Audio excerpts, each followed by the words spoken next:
Aku Ya. mau nanya. Silakan.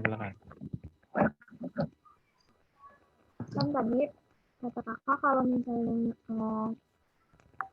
kita tahu nilai aman tuh dari TO kita ya kayak.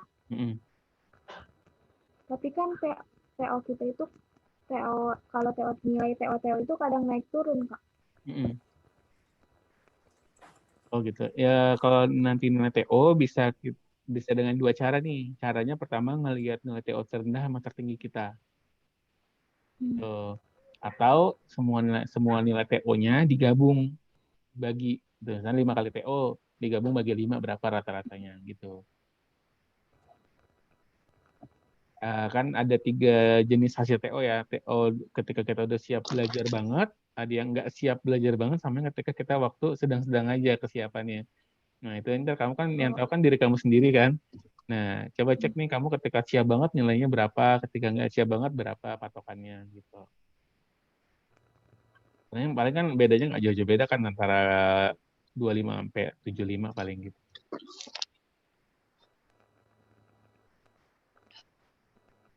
Gimana itu Berarti ya? nilai TO kita itu nggak bakal jauh dari skor nanti hasil UTBK gitu kak. Ya kalau misalnya kamu jumlah betulnya sama dengan ketika TO gitu ya, dan kondisi kesehatan kamu sama juga, hasilnya nggak akan jauh beda pasti. Gitu. Kecuali kamu di hari H kurang sehat, sakit, ada masalah tertentu di luar pelajaran itu bisa berubah banget, bisa berubah juga.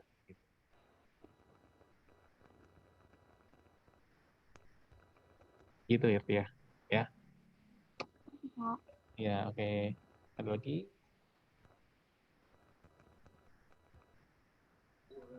Kamu nanya. Silakan. Kan di SNMPTN itu kan ada beberapa universitas yang nggak mau dijadiin pilihan kedua, gitu kan? Di SNM apa SBM nih? Pas SNM. Oke, terus? Ya. Nah, pas di SBM ini, gitu juga nggak sih, Kak? Itu apa namanya, universitas ada yang nggak mau dijadiin pilihan kedua gitu?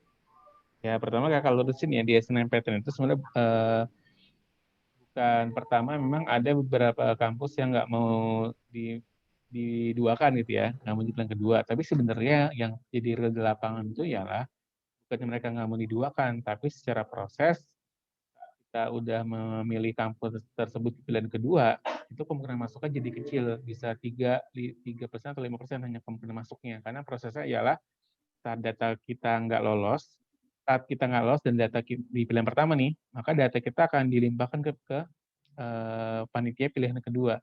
Nah, saat data kita dipindahin, di panitia pilihan jurusan kita yang kedua itu udah selesai melakukan ini pemilihan mahasiswa lain untuk mereka yang milih di pilihan pertama gitu. Jadi saat data kita udah masuk ke data jurusan pilihan kedua, seksi di situ udah berakhir. Jadi berapapun nilai kita setinggal pun nilai kita nggak akan diterima gitu. Itu kalau di SNMPTN. Kalau di SBMPTN itu nggak berlaku. Jadi semuanya punya peluang yang sama sesuai dengan nilai kita dan juga peta persaingan nanti di jurusan yang kita pilih. Karena murni perang nilai. Gitu. Kak, kalau di SNMPTN itu emang peran alumni itu seberapa penting sih, seberapa ngaruhnya gitu Kak? SNM. SNM. Kalau SNM itu penting banget ya. Di beberapa tahun terakhir itu penting banget menjadi landasan. Cuman kadang-kadang ada sampel contoh 1, 2, 3 kasus yang memang terlihat sepertinya nggak perlu ada alumni juga gitu. Karena kakak dulu pernah ngonsulin siswa SMA 10 Tangerang, 2 orang, cewek sama cewek, yang satu paralel pertama, yang satu paralel ke-16 peringkatnya. Dan yang paralel pertama dia milih UNJ, karena di tahun lalu dia ada alumni matematika. Dan yang kedua dia milih UPN, teknik informatika, padahal tahun sebelumnya nggak ada alumninya. Yang lolos yang kedua, yang dia milih UPN, yang padahal tahun lalu nggak ada alumni, sedangkan yang ada alumninya malah nggak lulus. Nah, itu beberapa kasus itu kadang terjadi. Cuma kalau tahun lalu itu emang yang lebih sering ialah lebih bagus kalau kita milih yang udah ada alumni. Nah, kalau misalnya sekarang, alumni penting, tapi bukan hanya yang lolos di jalur SNMPTN, tapi seberapa bagus alumni kita ketika ikut UTBK tahun lalu gitu. Ya, karena kan sekarang kan ada data 1.000 besar sekolah terbaik di Indonesia kan, dan itu sayangnya dilihatnya bukan dari nilai rapot kan, tapi dari nilai UTBK gitu. Itu yang ntar dipakai untuk di pertimbangan kita di SNMPTN gitu. Nah, makanya bisa jadi kalau misalkan memang ternyata sekolah kita nggak masuk 1.000 besar, tapi kan otomatis panitia punya datanya dong, sekolah kita peringkat berapa, apakah peringkat 1.500 atau 2.000 kan, nah mungkin itu jadi pertimbangannya di situ. Jadi kalau untuk saat ini, tahun lalu itu ya alumni yang dipertimbangkan ialah yang lulus SNMPTN aja. Kalau sekarang yang ikut UTBK, padahal dia nggak lulus UTBK nih, cuma ikut aja, jadi pertimbangan karena bisa mempengaruhi peringkat sekolah kita senasional. Kak, Ya, silakan. kalau misalnya SBM nih Kak, apa namanya ngambilnya 2 jurusan, tapi di universitas yang berbeda, itu bisa nggak sih Kak? Ya, lagi belum Diterima, nah, kalau misalnya diterima dua-duanya, bagaimana tuh Kak? Terima dulu. Ya, sebelumnya Kak, Nanya doang. iya selamat datang Zaki. Baru bangun tidur Iya, Zaki. baru masuk Kak. Iya, Dari luar tadi Kak. Dari luar ya. Jadi kalau di SBMPTN itu, misalkan kan kita milih 2 jurusan. Terus ternyata waktu seleksi nilai kita masuk nih di pilihan pertama, maka otomatis pilihan keduanya angus. Gitu. Oh. Jadi nggak langsung dua-duanya lolos, kita bisa milih yang mana nggak gitu. Kalau pilihan pertama Kalau udah lolos, mandiri Kak? Kalau mandiri Gimana kayak gitu coba? juga. Mandiri sama kayak gitu juga. Oh, mandiri juga? Iya. Kalau mandiri datang ke itunya langsung? Nggak harus. Ke universitasnya langsung? Nggak harus, apalagi zaman sekarang. Rata-rata pasti pakai online. Gimana tuh? Daftarnya di website kampusnya masing-masing. Oh. Dan biasanya pengumumannya setelah SBMPTN, gitu kalau mandiri. Oke. Itu Zaki. Kak, kalau paralel tuh di SNMPTN tuh kayak ngaruh nggak Kak? Ranking paralel. Kalau ranking paralel tuh pertama ngaruh untuk pemeringkatan dan melihat peta persaingan di sekolah kita. Misalkan kita pengen milih jurusan arsitektur UI di sekolah yang milih ada 5 orang. Maka ranking paralel tuh bisa menentukan kira-kira yang berhak milih yang mana ya gitu. Otomatis yang berhak milih yang paralel paling bagus gitu. Sampai di situ aja udah gitu. Ntar udah setelah dari situ nilai kita kan akan diadu sama nilai anak SMA Banten yang lain yang bukan cuma di Tangerang tapi di Serang, Tangerang Kota, Tangerang Selatan. Maka bisa jadi nilai paralel tuh nggak begitu dilihat lagi oleh panitia. Gitu. Oh, jadi kalau SNM tuh seleksinya itu provinsi doang, Kak? Nggak seluruh gimana sih, Kak? Gini gambarannya, misalnya gini. Seluruh provinsi, tapi misalkan kamu pengen masuk ke arsitektur UI nih, dan panitia jurusan arsitektur UI, dia hanya mengasih kuota untuk siswa Banten cuma 2 orang. Tuh. Maka seluruh siswa Banten bertarung untuk memperebutkan 2 kursi di arsitektur UI yang cuma 2 kursi saja, sedangkan peminatnya di Banten ada 300 misalkan, maka 300 itu bersaing tuh gitu. Karena tiap provinsi itu kan ada jatah-jatahnya. Bayang ya, ngerti ya? Kak, silakan. Cara kita tahu informasi tentang jatah-jatah setiap provinsinya gimana, Kak? Ada websitenya. Tahun ini kakak cari kemarin nggak bisa diakses tuh. Jadi kalau tahun lalu itu kita klik kampusnya, klik jurusannya, ntar ada keterangan tuh dari provinsi ini tahun-tahun 3 tahun terakhir tuh yang lolos berapa, provinsi ini berapa, dari SMK berapa, dari SMA-nya berapa, gitu nyampe segitu detail itu. Cuma kemarin kakak ada nyari-nyari tuh nggak bisa diakses tahun ini. Kita coba kakak cari lagi ya. Ntar kalau ada linknya kakak kasih.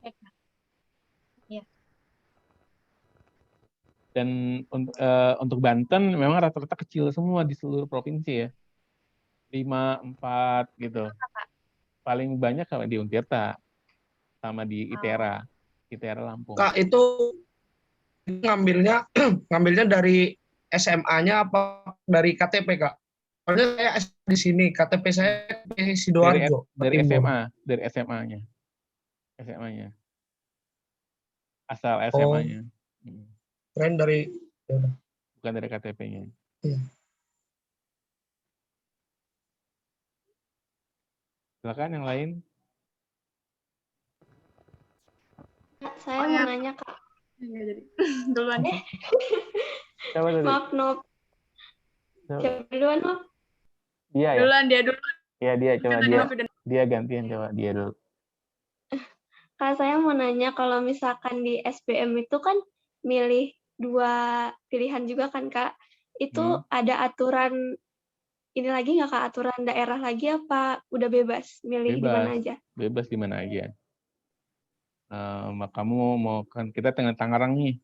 Kalau di SBMPTN bebas mau milih pilihan pertamanya di Maluku, pilihan keduanya di Ternate, boleh. Pilihan pertamanya di UI, keduanya di UGM, boleh.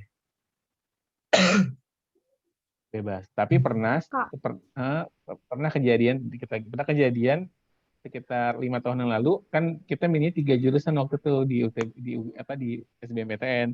Nah, salah satu pilihannya harus ada yang di wilayah kita. Nah, wilayah kita itu kan kita di Banten, masuk wilayah 1. Nah, wilayah 1 itu ialah Sumatera, sama Pulau Jawa dan sebagian Kalimantan. Jadi dari 3 pilihan itu salah satu pilihannya harus ada di wilayah kampus yang ada di wilayah Sumatera, Kalimantan atau Pulau Jawa waktu itu ya. Sekarang sih udah enggak. Oke. Oh, makasih, Kak. Ya, Ya, sama-sama. makasih. Lanjut tadi yang tadi saya mau nanya. Ya, Kak. itu. Benar nggak sih? Maaf, Erik dulu ya. Silakan. Benar nggak sih kalau misalnya ngambil PTN-nya tuh di luar Pulau Jawa gitu, peluangnya tuh lebih besar? Gitu. Di luar Pulau Jawanya di mana dulu PTN-nya apa, jurusannya apa dulu, tergantung. Tuh, kalau misalkan kamu pilihnya misalkan nih USU misalnya, luar Pulau Jawa nggak? Luar Pulau Jawa kan? Terus kamu milihnya pendidikan kedokteran? Ya nggak juga, karena kan di sana sekalipun luar Jawa, tapi jurusan tertentunya itu sangat favorit dan persaingan juga. Bahkan ada jurusan-jurusan di Sumatera atau di mana yang lebih ketat daripada di Jawa. Tergantung PTN-nya apa, tergantung jurusannya apa, nggak semuanya. Tuh. Tapi memang untuk jurusan-jurusan yang biasa-biasa aja, kalau milih di luar Pulau Jawa lebih berpeluang. Karena persaingannya nggak seberat di Pulau Jawa. Gitu. Silakan yang lain. Soal yang pemeringkatan itu, Kak. Kan kalau misalnya di sekolah kita itu pemeringkatannya itu dari semua mata pelajaran, sedangkan di web resmi dari LTMPT itu kalau untuk jurusannya itu dinilai hanya 6 mata pelajarannya kan. Nah, kalau di pemeringkatan kita itu semua mata pelajaran, jadi kita nggak tahu apa nilai 6 mata pelajaran dari kami semua ini berapa, kan bisa beda tuh ranking Ya, pemeringkatan. betul. Jadi memang yang makanya ketika kita milih jurusan, kemudian kita punya pesaing 2 atau 3 orang, terus kita kok secara paralel rankingnya kalah, jangan dulu nyerah secara data. Kamu perlu cek kita kalahnya di pelajaran apa. Jangan-jangan di pelajaran yang nggak ada hubungannya sama SNMPTN gitu.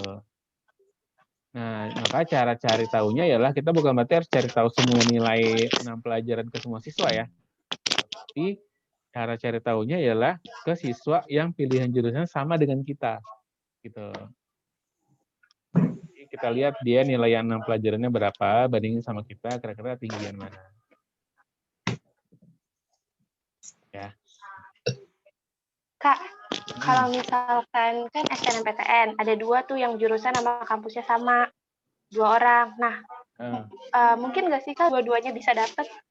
Mungkin, tapi sangat jarang terjadi ada 2 orang, ada lebih dari 1 orang yang masuk jurusan yang sama dari satu sekolah. Tuh. Jarang, tapi pernah ada. Misalnya waktu itu pernah ada di SMA 8 Kota Tangerang, itu 2 orang baru pertama kali sejarah masuk dua-duanya ke FKUI. Waktu itu.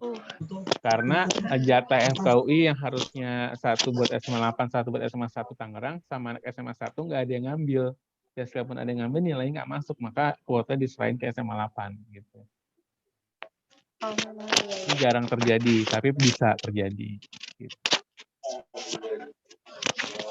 Oke, Kak, makasih. Ya, sama-sama. Nilai nilainya tinggi. Tapi kayak misalnya paralel pertama, tapi kok di SNMPTN itu nggak dapet, itu kenapa ya Kak? Padahal nilainya itu tinggi. Oh gitu. Pernah kejadian waktu itu tahun 2012 ada seorang siswa namanya Irena namanya. Iren ya. Dia peringkat kedua tertinggi se-Indonesia waktu itu. Tapi dia nggak dapat SNMPTN. Kalau nggak salah dia anak bimbel tetangga ya. Pernah masuk koran tuh. Bimbel tetangga kan kakak nggak boleh nyebutin bimbelnya apa ya. Ini bahasa Inggrisnya pergi. Gajah.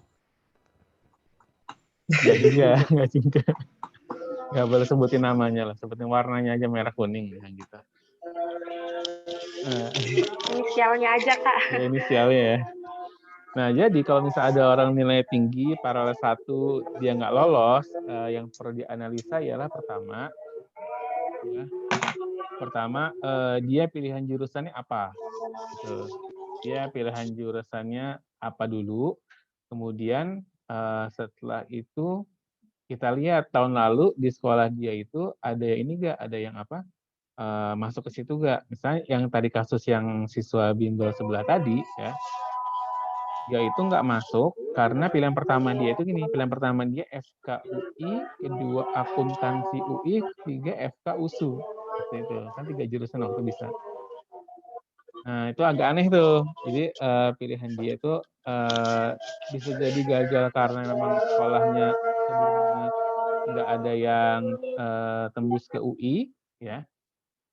Bisa jadi dia nggak lolos gara-gara pilihan dia itu dianggap pelin-pelan karena pilihan pertamanya itu FK, keduanya akuntansi.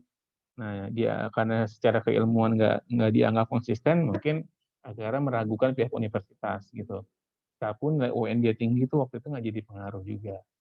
Nah, jadi faktor-faktor mereka yang nilai tinggi tapi ini nggak lolos itu banyak. Bisa juga ada faktor lain, kampus tahu sekolah tersebut gampang ngatrol nilai, gitu. Terlalu mudah memberi nilai. Yang nyeleksi kamu nanti kan profesor, doktor dong, bener gak? Kan nggak mungkin mau tanda kutip dikelabui oleh guru sekolah kan ya. Pasti dia punya filter yang sangat ketat untuk bisa udah bisa meluluskan siswa tersebut seperti itu. Jadi faktornya banyak banget. Ada yang bisa terbaca, faktornya ada yang mungkin masih goib sampai sekarang. Gitu. Bahkan yang lain?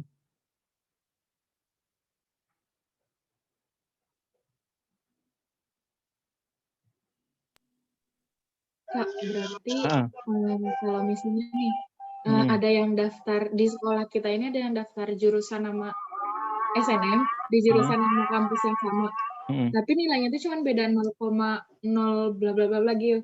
Nah, itu berarti tetap maju aja gitu, Kak? Iya, tetap maju aja. Dan sebenarnya dilihat dulu teman kita punya sertifikat ya, gitu, sertifikat lomba-lomba apa gitu.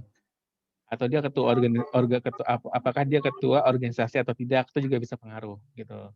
Tapi kalau misalnya hanya beda 0,0 sekian, ya udah bismillah aja. Kalau kamu udah suka banget jurusannya, bismillah. Dicek dulu ya, itu dia unggulnya di pelajaran yang mana dulu. Jangan-jangan pelajarannya cuma unggul di PPKN doang. Kak, aku mau nanya, Kak. Ya. Kalau misalkan SNMPTN, itu nilai matematika peminatan dimasukin juga nggak, Kak? Soalnya aku tahu dari guru BK, katanya kalau tahun ini matematika peminatan enggak. Guru BK dapat info dari mana?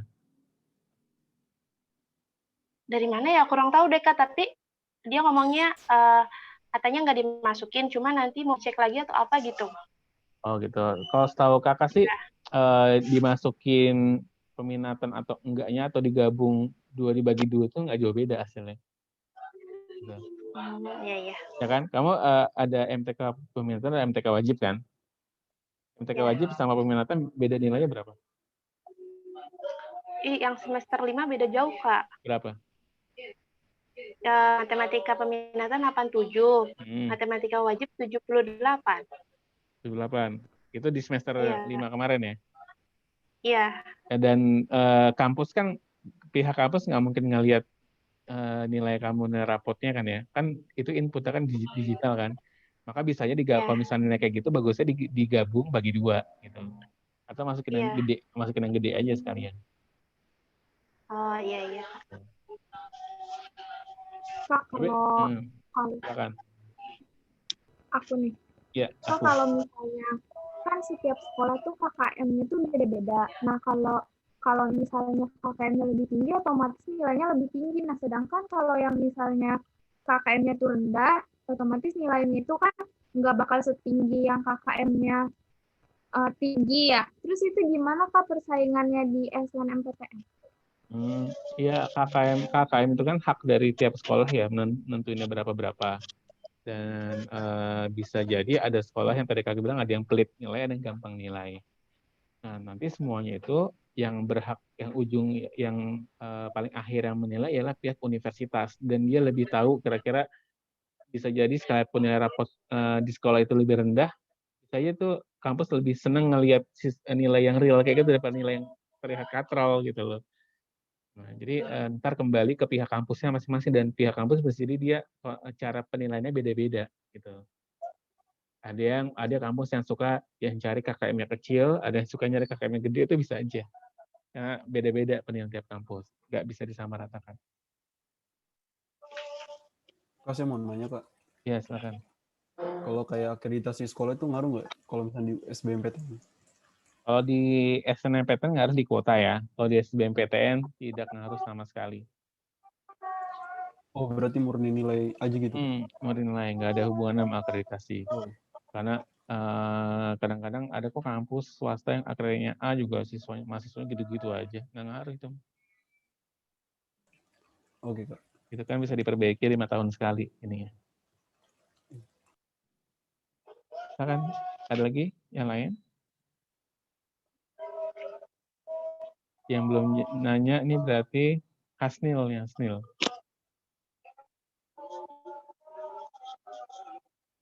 Nanya. Yang lain juga boleh, kalau mau nanya lagi silakan.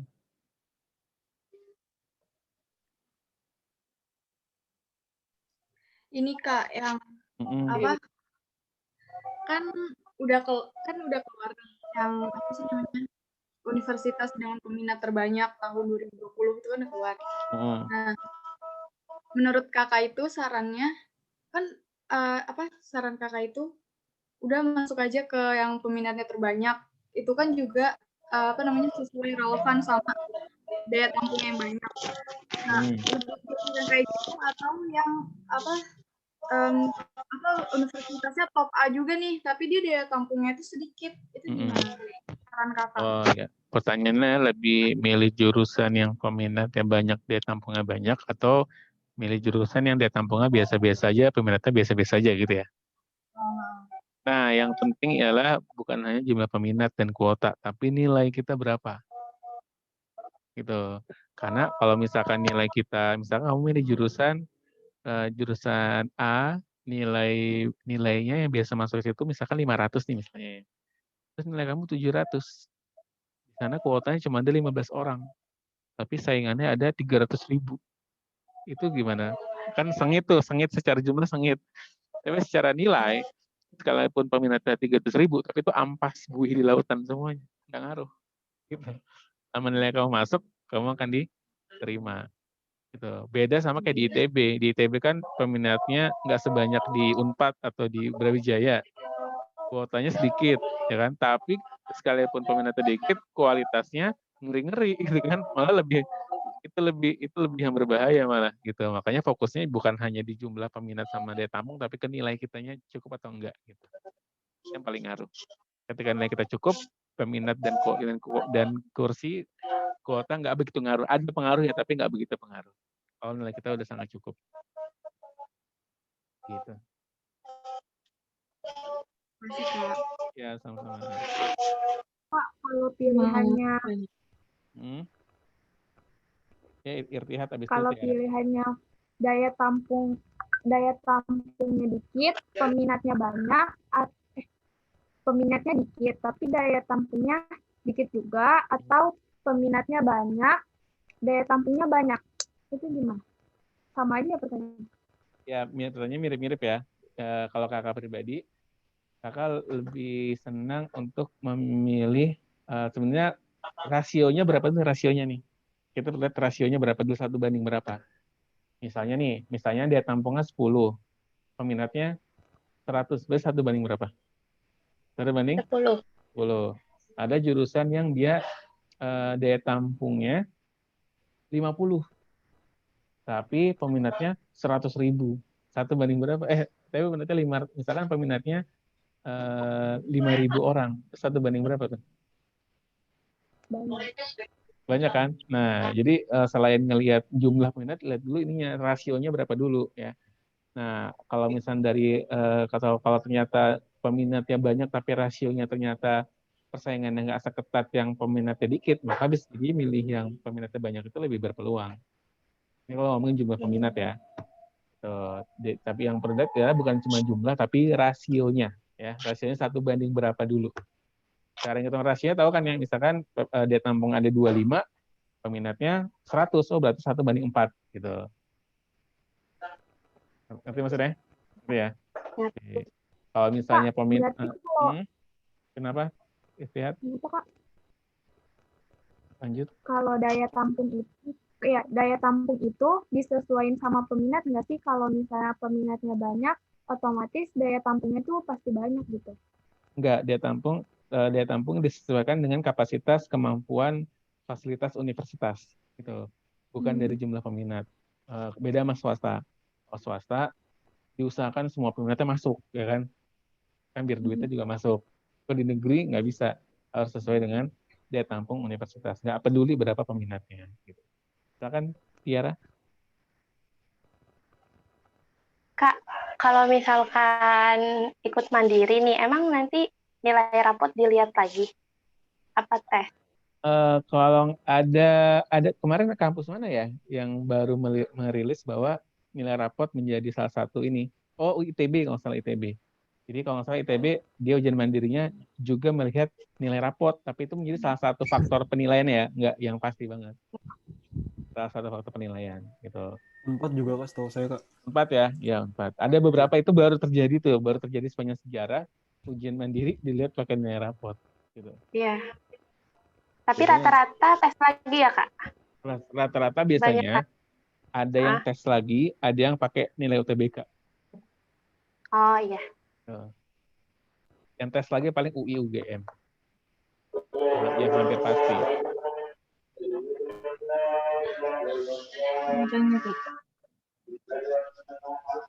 Lagi, silakan. Oh berarti kalau misalkan mandiri yang nggak pakai tes lagi cuma dari UTBK aja gitu kok? Iya, kalau mandiri. Dia kayak pemeringkatannya dari UTBK juga tetap. Tapi bisa jadi ketika mandiri untuk masuk ke situ nilainya nggak setinggi saat kita milih jurusan tersebut di UTBK gitu. Ya nggak maksudnya?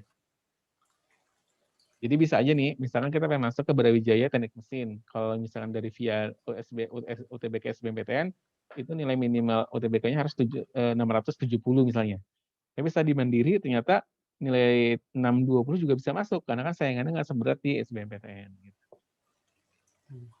Oke, Kak. Ya, Reski, silakan Reski. Ini Kak mau nanya, kalau sertifikat peserta atau organisasi itu bisa dimasukin Kak? Kalau yang paling bagus kalau kita ketua OSIS ya, atau ketua organisasi. Tuh.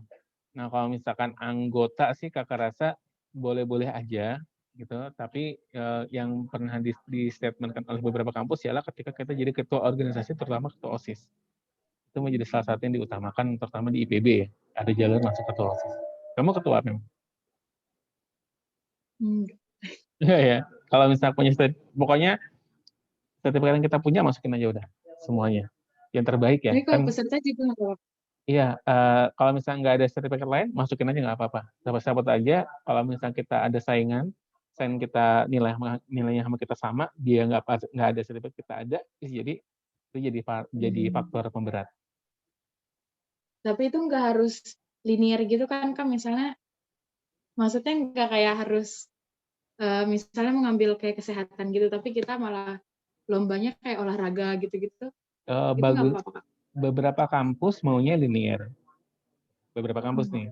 Tapi ada beberapa kampus yang nggak harus linear. Contohnya UNJ. UNJ itu kamu mau apa? Apapun apapun ininya, apapun jurusan yang kamu pilih di UNJ, kalau kamu pernah juara olahraga, itu akan sangat dilirik oleh UNJ di SNMPTN. Itu contohnya ya. Tapi ada kampus yang dia maunya itu, misalnya kayak ITB atau ITS atau UI, pasti dia maunya linear dong. Nggak mungkin kamu pengen masuk ke FK, sertifikatnya Taris Aman kan. Yang dilihat apanya gitu. Tergantung kampusnya. Oke, makasih, Kak. Iya, sama-sama. Silakan, masih ada waktu sesuai Zoom gratis kita 8 menit lagi.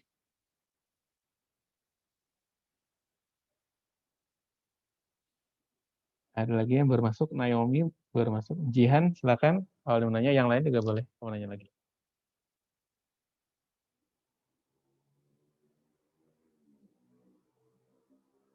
Bisa ngomong nggak? Ini ya? Nggak saya unmute. Ini kan? Bisa kan di-unmute? Masih bisa ke di-unmute? Masih ya? Oke, sip. Silakan, ada lagi? Kak,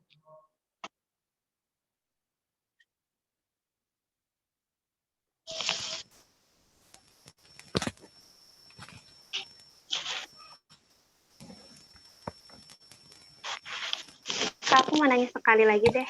Iya, 2 kali lagi juga nggak apa-apa. Kan kalau UTBK kan waktunya terbatas ya, Kak. Ditambah soal-soalnya susah. Nah, biasanya itu kalau aku jarang gitu bisa keisi itu. Pasti aja ada yang bolong-bolongnya. Kan waktu itu kakak pernah, saya ingat aku pernah ngasih tahu tips ngasal. Nah, itu kalau misalkan antisipasi gitu, Kak. Oh ya, oke. Banyak yang masih bolong-bolong. Antisipasi ya. Ya. Mau kakak jelasin di sini, apa kakak kasih link videonya? Lama ya, Link. Kak? Kalau lama, Bapak link aja. Link aja ya. Intinya, Ya, sebelum ntar linknya kakak kasih ke ini ya, di kolom chat ya. Ya. Nah, tapi penjelasannya, waktu itu kan kakak pernah kakak cerita, kakak pernah kuliah di psikologi pendidikan. Salah satu mata kuliahnya ialah tentang evaluasi pendidikan. Di situ itu kakak diajarin cara buat soal, baik esai atau pilihan ganda, sistem-sistem dan syarat-syaratnya seperti apa gitu. Nah, ternyata salah satu syarat soal pilihan ganda itu adalah semua pilihan itu wajib keluar tuh antara huruf A, B, C, D sama E gitu. Nah, dan artinya apa? Artinya ketika di SBMPTN sistemnya itu nggak ada pengurangan nilai, maka ngasal dengan pilihan satu huruf itu pasti ada betulnya, gitu. Pasti ada betulnya. Satu atau dua, pasti ada betulnya. Sekarang kita nggak ngerti fisika nih, ada soal. Jawab aja A semua, B semua, C semua, D semua, pasti ada betul satu atau dua. Benar nggak? Gitu. Nah itu sistemnya kayak gitu tuh pakai metode peluang, tapi syaratnya kalau kita kosongnya lebih dari 10 soal. Gitu. Kalau kosongnya di bawah 10 soal, maka itu nggak berlaku tuh rumus peluang tersebut karena kita udah bisa jawab yang kita yakin di soal-soal sebelumnya. Gitu. Bayang maksudnya ya. Nah, kalau misalnya dari 15 kita yakinnya 3 nih. Cek yang 3 itu yang keluar hurufnya apa. Gitu. Nah, ntar sisanya diisi yang hurufnya yang belum keluar. Oh, iya. Tapi ini nggak boleh dilakukan. Ya, nggak boleh. Iya. Kamu harus berusaha dulu ya. Ingat ya, berusaha dulu yang sungguh-sungguh. Kamu udah nyepam aja nyari-nyari info-info gimana caranya. Jangan ya, nggak boleh.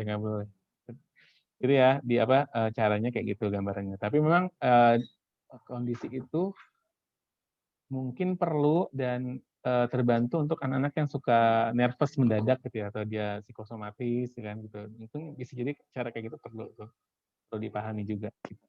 Karena di hari-hari kita nggak tahu kan kondisinya kayak gimana kan. Gitu.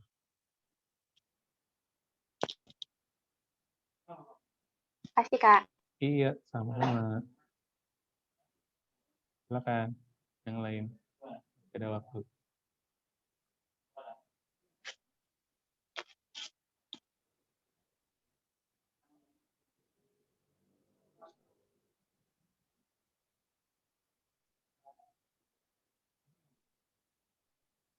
Ada lagi?